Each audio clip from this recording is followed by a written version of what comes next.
حضرت بن مالک نے حضور صلی اللہ علیہ وسلم سے دریافت کی کہ اس کا لڑکا کافروں سے آزاد ہوتے وقت یہ کچھ مال بھی لے کر آگے، یا رسول اللہ کیا یہ میرے لیے جائز ہے؟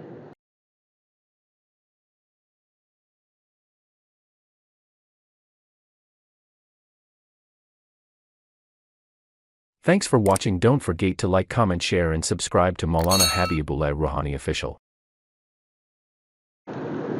اب یہاں پر قاضی ثناء اللہ پانی پتی تفسیر مظہری میں لکھتے ہیں کہ امام مجدد الف ثانی رحمت اللہ علیہ فرماتے کہ تمام دینی اور دنیاوی مشکلات کے حل کے لیے لا حول ولا قوت الا باللہ کا ورد بہت مفید ہے، بشرطے کہ کثرت سے پڑھا جائے۔ جو پریشان ہیں، رزق کی تنگی میں، بیماریوں میں یا مقدمہ میں ملوث ہو گئے یا کسی نقصانات میں پڑے ہوئے، تو لا حول ولا قوت الا باللہ کا کثرت سے ورد کریں۔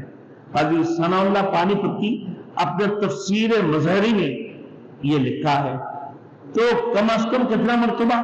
زیادہ سے زیادہ 500 مرتبہ۔ 500 مرتبہ لا حول ولا قوت الا باللہ پڑھنے میں کتنا دن لگے گا بھائی؟ 10 منٹ، 15 منٹ یا 20 منٹ، آدھا گھنٹہ لگا لو، مگر جس کی بدولت اللہ تمہیں ہر مشکلات سے، ہر پریشانی سے نجات عطا فرمائے گا۔ اول آخر 100 مرتبہ درود شریف پڑھو، اول آخر 100 مرتبہ درود شریف صلی اللہ علیہ وسلم، صلی اللہ علیہ وسلم سب سے چھوٹے درود ہیں۔ اور اس کے بعد اللہم صلی علی سیدنا محمد وعلی آل سیدنا محمد وبارک وسلم، صلی اللہ علی النبی الامی صلی اللہ علیہ وسلم، یہ بھی درود ہے، سب سے چھوٹا درود صلی اللہ علیہ وسلم۔ یہ 100 مرتبہ اول، 100 مرتبہ آخر میں، بیچ میں 500 مرتبہ لا حول ولا قوت الا باللہ کی نیت کرے۔ حضرت بن مالک نے حضور صلی اللہ علیہ وسلم سے دریافت کی کہ اس کا لڑکا کافروں سے آزاد ہوتے وقت یہ کچھ مال بھی لے کر آگے، یا رسول اللہ کیا یہ میرے لیے جائز ہے یا نہیں؟ تو اس کی جواب میں اللہ کے رسول نے فرمایا وَيَرْزُقُهُ مِنْ حَيْثُ لَا يَحْتَسِبُ، اللہ جس کو چاہے بے شمار رزق عطا فرما دیتی ہے، جو اس کو وہم و گمان میں بھی نہیں۔ اب بات یہ ہے کہ جس شخص کے دل میں خدا کا خوف ہوگا، خدا کا ذکر کرے گا اور مصیبت میں وہ صبر کرے گا، تو اللہ تعالیٰ اس کو ایسے ذریعے سے روزی پہنچائے گا کہ اس کی گمان میں بھی نہیں ہوگا۔ اب اس میں یہ اشارہ ہے کہ لڑکا جو زائد مال لے آیا نا، تو وہ تو تمہارے لیے کیا ہے؟ مباح ہے۔ کافروں کے ملک میں پہنچے، کافروں نے اس کو قید کر دی، قید کرنے کے بعد وہاں سے چھوٹا، اور پھر وہاں سے وہ مال بھی اٹھا کر لے کر آ گئے، بولے یہ تمہارے لیے مباح ہے۔ اللہ کے رسول نے حلال بھی تمہارے لیے مباح ہے، یہ جائز ہے۔ آگے دیکھیں، فقہائے کرام اس متعلق، فقہائے کرام نے یہ تفصیل بیان کرتے کہ اگر کوئی مسلمان آدمی کسی کافر کا قیدی بن جائے، کوئی مسلمان آدمی کسی کافر کا قیدی بن جائے، ایک نمبر بات، اور پھر وہ کسی طریقے سے آزاد ہونے میں کامیاب ہو جائے نا، تو اس کی ساتھ جو لایا ہوا مال ہے وہ اس کے لیے حلال ہوگا۔ مسلمان آدمی کو کافر نے قید کر دی اور پھر وہ کسی صورت میں آزاد ہو گئی، اور آزاد ہونے کے بعد ساتھ آتے ہوئے کچھ مال بھی لے کر آ گیا، تو وہ تمہارے لیے حلال، ایک نمبر بات ہے۔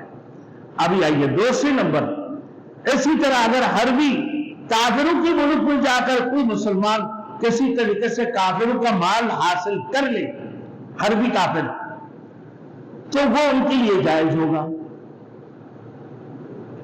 اب آئیے تیسری نمبر بات، اگر کوئی ماہر کافر ہے، یعنی عہد نامہ کیا ہوا ہے، یہ ایگریمنٹ کیے ہوئے ہیں، تو ان کی ملک میں اجازت لے کر جانے والا مسلمان آدمی نہ ان کی مال کو ناجائز طریقے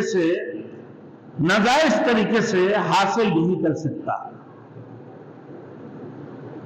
ناجائز، وہ معاہد ہے، وہ اس کے ساتھ میں عہد نامہ ہوا ہے، ان کی ملک میں اجازت لے کر گیا ہے، تو جو مال حاصل کرے گا نہ وہ نہیں کر سکتا ہے، اس کے لیے جائز نہیں ہے۔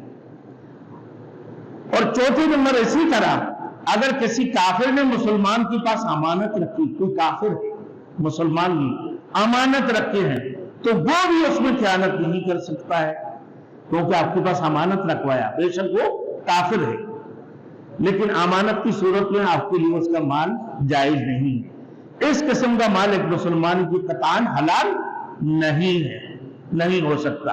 آگے دیکھیں وَمَن يَتَوَکَّلْ عَلَى اللَّهِ فَهُوَ حَسْبُهُ، جو شخص اللہ تعالیٰ پر بھروسہ رکھتا ہے اس کے لیے کفایت کرنے والے ہیں، اللہ اس کے لیے کفایت کرنے والے ہیں، اللہ کے اوپر بھروسہ کرنے۔ اب ترمذی شریف کی ایک حدیث میں آتا ہے کہ اے لوگوں توکلتم علی اللہ حق توکلہ، حق توکلہ، اے لوگوں اللہ پر اس طرح بھروسہ رکھو جس طرح کے بھروسہ رکھنے کا حق ہے، اللہ پر اس طرح بھروسہ رکھو جس طرح بھروسہ رکھنے کی حق ہے، کہ اللہ کے اوپر بھروسہ کرو اور صبر کرو نا۔ اگر تم اللہ پر توکل کرو گے تو اللہ تعالیٰ تمہیں بھی اس طرح روزی پہنچائے گا جس طرح پرندوں کو پہنچاتا ہے۔ پرندہ صبح بھوکے نکلتے ہیں لیکن اللہ کے اوپر بھروسہ کر کے نکلتے ہیں، اپنے تو وہ اپنے پنجروں سے نکلتے ہیں، اپنے گھونسلوں سے نکل کر اس کی جو امید ہوتی ہے کہ اللہ مجھے ضرور پلائیں گے، اور پھر شام کو پیٹ بھر کر آتے ہیں۔ تو تم بھی ایسے بھروسہ کرو اللہ کے اوپر جب گھر سے نکلتے ہو کہ روزی دینے والی اللہ کی ذات ہے، وہ اللہ رازق ہے، وہ اللہ جو خالق ہے وہ رازق بھی ہے، تو اللہ کے اوپر بھروسہ کرو کہ اللہ ضرور روزی پہنچائے گا، اللہ تمہیں بھوکا نہیں مارے گا، یقیناً اس میں کوئی شک نہیں ہے۔ لیکن وہ کوئی پرندہ ذخیرہ اندوزی کرتے نہیں کرتے۔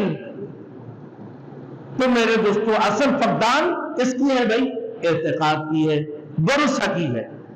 اگر تم نے اللہ کے اوپر بھروسہ نہیں کیا نا تو دیکھو پھر وہ چیز تمہیں مل بھی نہیں سکتا ہے۔ لہذا اعتقادی عملی اخلاقی نقائص بھی ہوتے ہیں، اس لیے ہمارے دعا بھی قبول نہیں ہوتی۔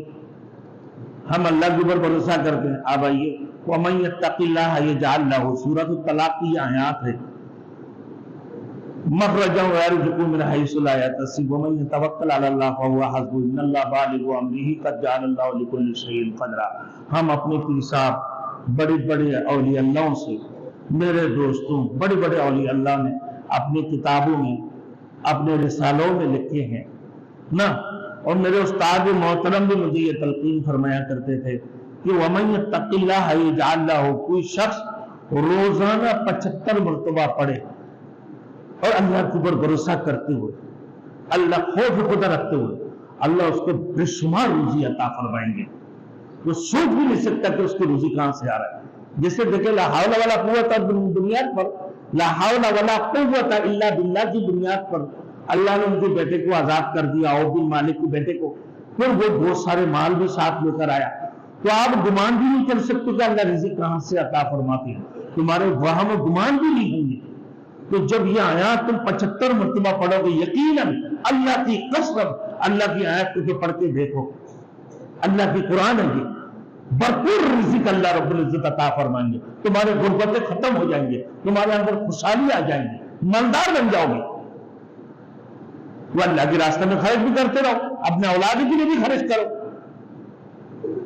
آگے دیکھیں ان اللہ بالغ امرہ قد جعل اللہ لکل شیء، جو شخص اللہ کی ذات پر بھروسہ رکھنے والے ہیں، اللہ تعالیٰ اس کی کام، ان اللہ، بے شک اللہ تعالیٰ اس کی کام کو پورا کرنے والے ہیں، بالغ امرہ، اس کی کام کو پورا کرنے والا ہے۔ تو قدرت تامہ اور حکمت بالغہ کا مالک اللہ کی ذات ہے، اپنے بندے کی مراد پر ضرور لائے گا کہ میرے بندہ یہ مانگ رہا ہے۔ قد جعل اللہ لکل شیء قدرا، اس نے ہر چیز کے لیے خاص اندازہ مقرر کر رکھا ہے، خاص اندازہ مقرر کر رکھا ہے ہر چیز کے لیے۔ وہ ہر کام ایک خاص مقدار اور خاص وقت پر کرتا ہے، ایسے نہیں کہ تم نے تجارو اور فرادو مانگ کے بیٹھو اور وَمَن يَتَّقِ اللَّهَ پڑھنا شروع کر دو، اس کے بعد میں بینک ضرورت والے بن جاؤں، فرادو لے لو اور یہ آ جائے میرے پاس اتنا پیسہ نہیں۔ اللہ ہر چیز اپنے مصلحت کے تحت عطا فرماتے ہیں۔ جب تم دعا مانگتے ہو، آخرت مانگتے ہو، تو یقیناً اللہ رب العزت اسی وقت عطا فرماتے ہیں۔ جب دنیا مانگتے ہو تو اللہ اپنے مصلحت کو دیکھتے ہیں کہ تم اس کی